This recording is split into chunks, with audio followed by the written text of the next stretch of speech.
아니냐. 그러면 가야 될 사람들은 우리들이고 저 사람 가지 말아야 될 사람이야. 그리고 또 한 사람이 또 가버립니다. 한 명만 남았지요. 근데 그 친구가 우정어린 마음을 가지고 친구에게 충고를 합니다. 얘야, 제가 좀 말을 좀 지혜롭게 해야지. 그게 뭐냐? 그랬더니 이 사람이 하는 소리가, 그게 말이야, 다 내 말을 오해하는 것 같아. 그 친구들에게 한 말이 아닌데. 그러니까 또 남은 친구는 화를 내면서, 그럼 나를 두고 한 말이야? 그리고는 또 화를 내서 가버렸다고 그럽니다. 자신은 그런 뜻으로 한 말이 아니라 할지라도 듣는 이가 또 그렇게 들을 수도 있다는 사실을 우리 염두에 두면서 말을 해야 한다 하는 거지. 그러니까 언제나 말을 할 때는 좀 생각을 깊이 하면서 이야기를 하자. 문제가 있는 곳에서 늘 들어보면 하는 소리가 무슨 말입니까? 자기는 그런 뜻으로 한 말이 아니래요. 자기는 그런 뜻으로 한 말이 아니라고 하지만 상대방이 그 말을 듣고 상처를 받았다 그런다면 뭔가 문제가 좀 있는 것이 아닌가, 그 말이 있어요. 그렇기 때문에 항상 자기 중심적으로 이야기하다가는 모두를 다 잃어버릴 수가 있다. 그 속에는 결코 화평을 이룰 수가 없는 겁니다. 오늘 주님이 주신 이 말씀, 우리가 산상수훈이라고 그러지요. 마태복음 5장, 6장, 7장 그 가운데에 형제간의 화목에 대한 아주 귀한 말씀이 오늘 본문에 기록되어 있습니다. 옛 사람에게 말한 바 살인하지 말라. 누구든지 살인하면 심판을 받게 되리라 하였다는 것을 너희가 들었으나 나는 너희에게 이르노니 형제에게 노하는 자마다 심판을 받게 되고 형제를 대하여 나가라 하는 자는 공회에 잡혀가게 되고 미련한 놈이라 하는 자는 지옥불에 들어가게 되리라. 여기 이 말씀을 잘 보세요. 예수께서는 형제에 대한 미움을 가진 것은 살인죄와도 똑같아, 동등하다, 그렇게 이야기합니다. 사실 예수의 제자였던 이 요한이 뭐라고 이야기합니까? 그 형제를 미워하는 자마다 살인하는 자다. 요한일서 3장 15절에 말하고 있지 않습니까? 그러니까 예수께서는 형제를 미워하는 것이나 살인죄나 하나도 다를 게 없다. 동등하게 여기십니다. 게다가 오늘 본문을 보시면 이것을 세 단계로 그 내용과 처벌에 대한 이야기가 나눠져 있습니다. 그 첫 번째, 형제에게 노하는 자가 있다. 즉 마음속에 형제에 대한 미움을 품고 있는 사람이 있다. 그러면 그 미움을 품게 되면 그 다음 단계로 자연히 그 형제에게 나아가라고 하게 된다. 나아가라는 말이 정확한 뜻은 잘 알 수는 없지만 학자들에 의하면 이 멍텅구리야, 이 머리가 빈 사람아, 이런 욕이라고 그럽니다. 그러니까 마음에 노여움을 품게 되면 자연히 욕설을 하게 된다, 그 말이지. 그리고 그 다음 단계로 결국 형제에 대하여 미련한 놈이다. 즉 형제의 모독하는 행위가, 즉 그런 죄를 짓게 된다 이야기합니다. 여기에 대해서 우리 주님은 처벌을 받게 되는데 그것도 단계가 있다. 세 단계가 있다. 첫 번째는 심판을 받게 된다. 이거는 지방 재판을 받게 된다. 두 번째, 공회에 잡혀가게 된다. 공회라는 것은 예전에 예루살렘의 최고의 법원이지요. 그러니까 우리로 말하면 대법원과도 같은 겁니다. 그리고 마지막으로 지옥불에 들어가게 될 것이다. 즉 하나님 앞에서 심판을 받게 되고 결국은 영원한 형벌을 받게 될 것이다 이야기를 합니다. 그래서 이 본문의 내용을 공동 번역에서 보니까 이렇게 풀어놨습니다. 자기 형제에게 성을 내는 사람은 누구나 재판을 받아야 하며 자기 형제를 가르쳐 바보라고 욕하는 사람은 중앙법정에 넘겨질 것이다. 또 자기 형제들어 미친놈이라고 하는 사람은 불붙는 지옥에 던져질 것이다. 그러니까 형제에 대한 미움의 죄가 얼마나 큰 것인가를 성경은 아주 분명하게 기록하고 있다 하는 겁니다. 어느 목사님께서 이제 항상 추석 명절이 되면 같이 모이잖아요. 근데 모이는데 이 형제들이 목회하고 있는 자기 형제는 전혀 고려하지 않고 자기들 편한 대로 자꾸 모이자고 주장하니까 화가 났습니다. 그래서 이번 추석 때는 내가 가서 단단히 내가 좀 따져야 되겠다.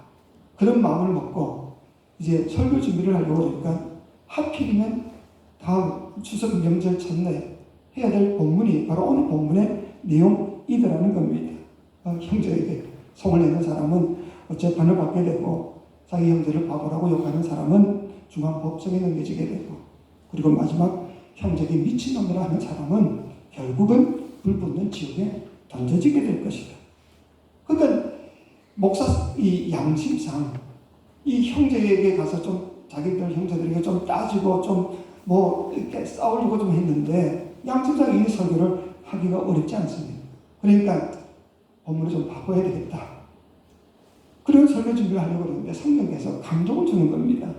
사실은 야단치는 야 이놈아. 주님께서 외치라고 주신 말씀은 설교지 않고 내 마음 좀 편해지려고 엉뚱한 설교를 하려고 그래. 에라이 점점점 내 마음을 바꿔. 내 마음을 바꿔. 그래서 목사님이 할 수 없어서 이 본문을 그대로 설교를 했다고 그럽니다. 그리고는 명절날 같이 모여서 어떻게 했겠습니까? 싸우진 않았겠지요. 꼭 참고 돌아왔다고 그럽니다. 이번 명절을 앞두고 우리 주님이 우리 총교회 성도들에게 주신 말씀 역시 마찬가지입니다. 형제를 미워하지 말라. 형제를 미워하지 말라.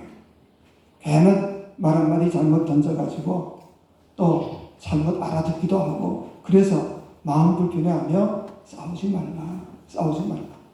주님께서 이 말씀을 어느 정도 원하고 있는지 오늘 보면 23절과 24절은 이렇게 말씀을 하고 있습니다. 우리 같이 한번 봅시다. 23절, 24절 시작. 그러므로 예물을 제단에 드리려다가 거기서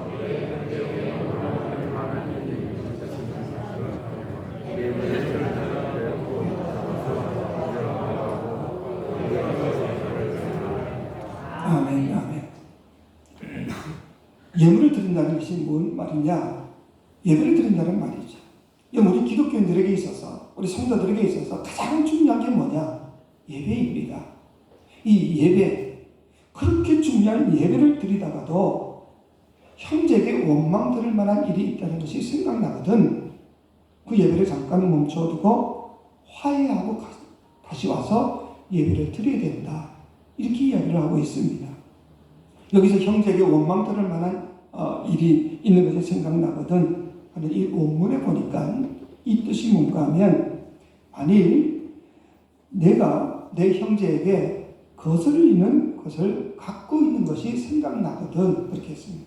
근데 거슬린다는 뜻이 그 자세히 살펴보니까 내가 잘못해서 형제가 마음이 좀 불편해하는 것이 있든지 아니면 나는 전혀 잘못한 것이 없는데 상대방이 괜히 나를 좀 오해하고 또 잘못 이해함으로 자기 스스로 잘못된 생각을 가지고 있는 것까지 다 합해서 이야기를 하고 있습니다. 다시 말해서 그 사람의 불만이 가지고 있는 것이 정당한 것이든 정당한 것이 아니든지 간에 나를 대해서 오해를 하고 껄끄럽게 생각하는 것이 있다 한다면 그것까지도 당장 가서 화해를 하고 예배를 드려야 된다. 이 이야기입니다.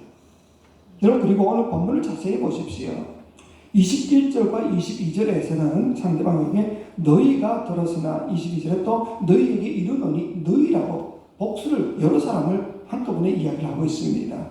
그런데 23절부터는 어떻게 되어져 있습니까? 내 형제에게 이렇게 이야기합니다. 그리고 가서 너는 바로 우리 단수 나 자신을 지적하고 있습니다. 다른 사람이 어떻다 저떻다 핑계대지 말고 너 예배 드리고 있는 바로 너 기도 드리고 있는 바로 너가 지금 다른 형제들과 껄끄러운 관계가 있거든 껄끄러운 감정이 있고 생각이 있다고 한다면 당장 먼저 가서 화해를 하고 예배를 드려라 그 이야기를 하고 있는 겁니다. 우리 설교 들을 때마다 용서하라 화해하라 뭐 이 이야기 들으면 맞습니다 옳습니다. 우리 모두가 다 그렇게 살아야지요. 이 설교는 내가 아니라 누가 들어야 됩니다. 뭐 어느 누가 들어야 됩니다. 이런 생각을 하고 앉아있지 않습니까?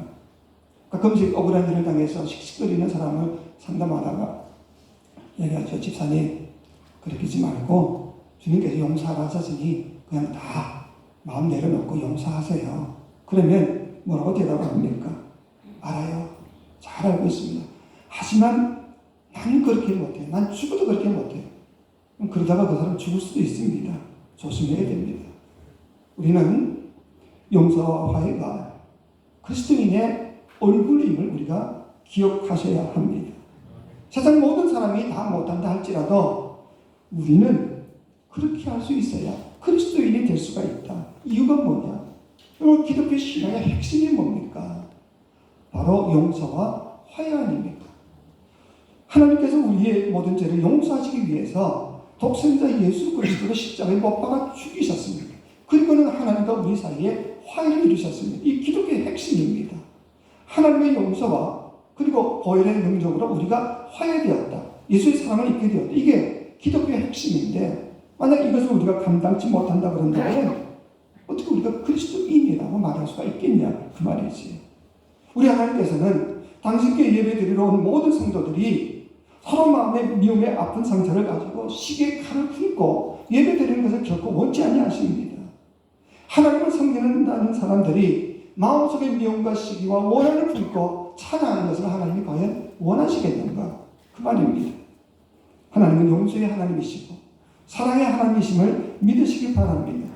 성경이 뭐라고 이야기합니까? 그래서 여러분 같이 요한일서 4장 20절 우리 같이 한번 봅시다. 시작. 누구든지 하나님을 사랑하노라 하고 그 형제를 미워하면 이는 거짓말하는 자니 보는 바 그 형제를 사랑하지 아니하는 자는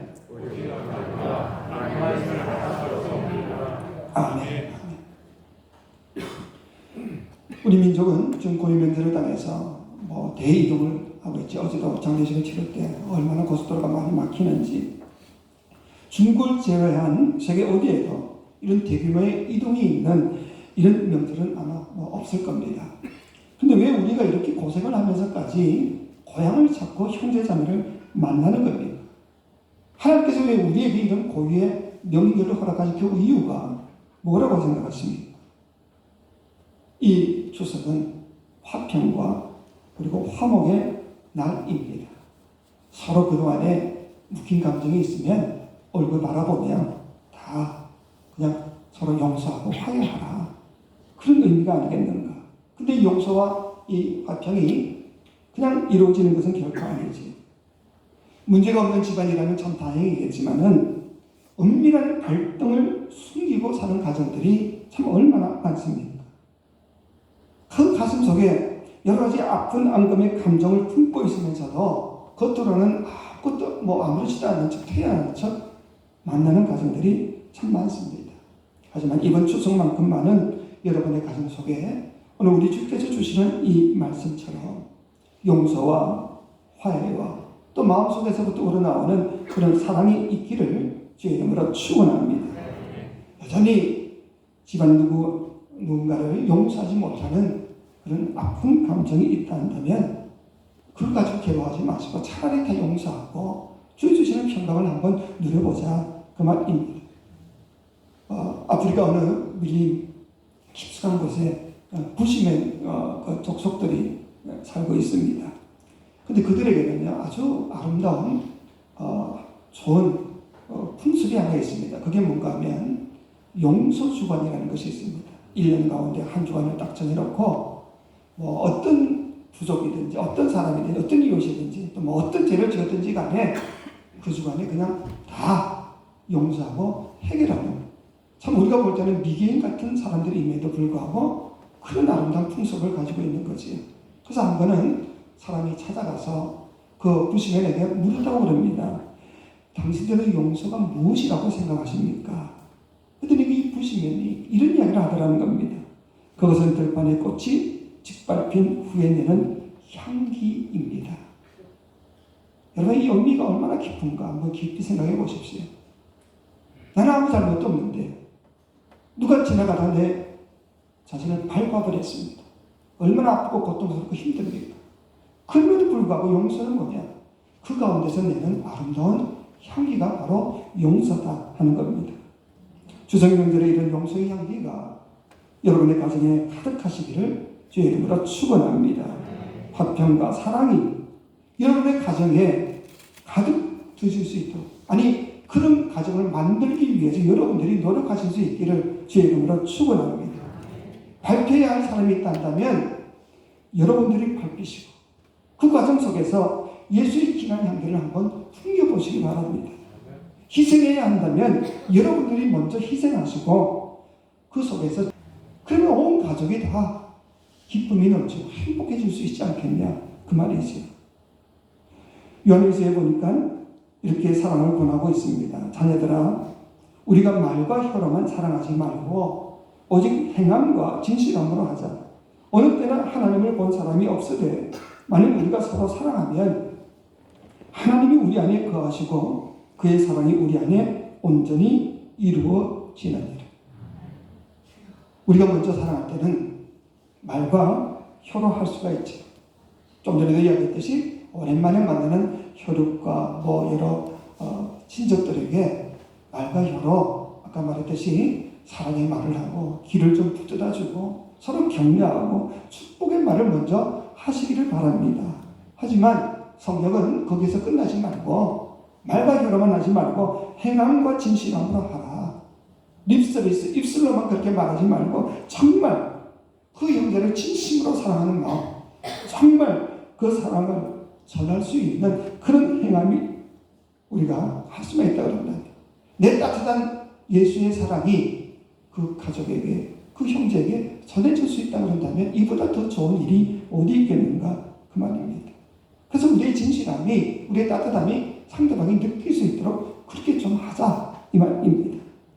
그렇게 하게 되면 오늘 본문에 나와 있듯이, 성경에 나와 있듯이 주님이 우리 안에 거하시게 되고 그 주님의 사랑으로 인하여서 우리 모두가 다 온전해진다. 어떤 상처가 있든지 간에 치유가 되고 또 회복이 되고 또 놀라운 은혜 가운데서 우리가 기쁨을 누릴 수 있지 않겠냐.